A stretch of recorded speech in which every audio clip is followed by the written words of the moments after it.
Di antara tanda kebaikan kita kepada sahabat kita, apakah? Iaitu mendoakan sahabat tanpa maklum pada dia. Itu di antara tanda kebaikan. Tambah sikit lah, dalam buku ni tak ada, tapi pentingnya jujur kita dengan sahabat.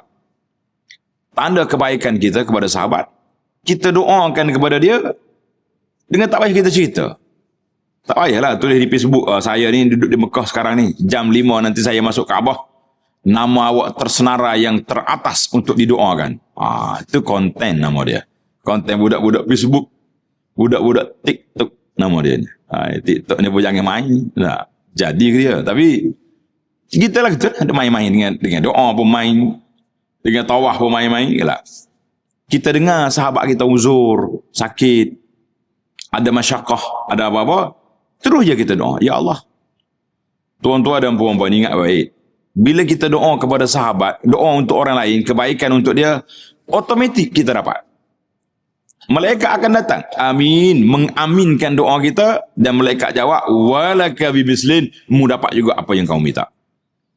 Lepas itulah setengah para ulama ni, bila dia nak doa untuk dia, dia akan doa untuk orang lain dulu.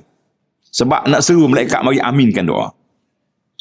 Tuan-tuan bayangkan, amin malaikat. Bukannya amin macam kita. Kita. Amin malaikat. Makhluk yang tak pernah derhaka kepada Allah Azza wa Jalla. Itu di antara.